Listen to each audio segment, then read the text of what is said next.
আজকে বাংলাদেশে তিনটি বড় ইস্যু নিয়ে উত্তাল রাজপথ, শিক্ষাঙ্গন ও চিকিৎসা খাত। একদিকে জগন্নাথ বিশ্ববিদ্যালয়ের হাজারো শিক্ষার্থী রাস্তায়, অন্যদিকে নার্সিং শিক্ষার্থীরা অবরোধ করেছে রাজধানীর শাহবাগ, আর দাবিতে নির্মমভাবে হত্যা করা হয়েছে ছাত্রদল নেতা সাম্যকে। আজকের ভিডিওতে বিশ্লেষণ করব এই তিনটি ঘটনাকে, বিস্তারিত তথ্য ও বাস্তব পরিস্থিতি তুলে ধরার চেষ্টা করব। জগন্নাথ বিশ্ববিদ্যালয়ের শিক্ষার্থীরা দীর্ঘদিন ধরেই আবাসন সংকটে ভুগছেন। রাজধানীর প্রাণকেন্দ্রে অবস্থিত এই বিশ্ববিদ্যালয়ের নিজস্ব কোনো হল নেই, ফলে শিক্ষার্থীদের অধিকাংশই বিভিন্ন জায়গায় ব্যয়বহুল ভাড়া বাসায় থাকতে বাধ্য হন। এই বাস্তবতার প্রেক্ষাপটে শিক্ষার্থীরা 3 দফা দাবি নিয়ে আন্দোলনে নেমেছেন। নাম্বার 1, আবাসন বৃত্তি কার্যকর করা। যেহেতু বিশ্ববিদ্যালয়ের নিজস্ব কোনো হল নেই, তাই 70% শিক্ষার্থীর জন্য 2025-26 অর্থবছর থেকে আবাসন বৃত্তি দিতে হবে। নাম্বার 2, পূর্ণাঙ্গ বাজেটে অনুমোদন। বিশ্ববিদ্যালয়ের জন্য প্রস্তাবিত বাজেট যেন কাটছাঁট না করে পূর্ণাঙ্গভাবে অনুমোদন করা হয়, সেই দাবি তুলেছে জবি ছাত্র শিক্ষকরা। নাম্বার 3, দ্বিতীয় ক্যাম্পাসের কাজ শুরু করা। বিশ্ববিদ্যালয়ের দীর্ঘদিনের দাবি, দ্বিতীয় ক্যাম্পাসের কাজ যেন দ্রুত একনেকে অনুমোদন দিয়ে বাস্তবায়ন করা হয়। এই তিনটি দাবি নিয়ে 14 মে শিক্ষার্থীরা প্রধান উপদেষ্টার বাসভবনের সামনে লং মার্চ করতে গেলে police tear shell, rubber bullet ও সাউন্ড গ্রেনেড ছুড়ে আন্দোলন দমন করে।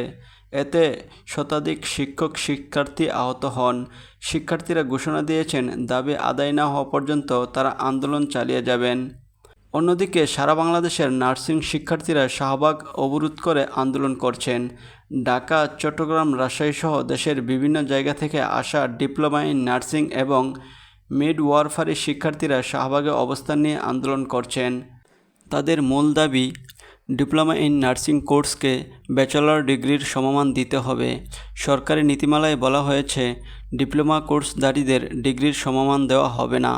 ফলে ডিপ্লোমাধারীরা সরকারি চাকরির সুযোগে এবং উচ্চশিক্ষায় বড় বাধার মুখে পড়ছেন। ডিপ্লোমা ও ব্যাচেলর নার্সদের সমান মর্যাদা নিশ্চিত করার দাবিতে তাদের এই আন্দোলন। বাস্তবে হাসপাতালে কাজের দক্ষতায় ডিপ্লোমাধারীরাও পিছিয়ে নেই, কিন্তু তারা পদোন্নতি ও সুযোগ থেকে বঞ্চিত।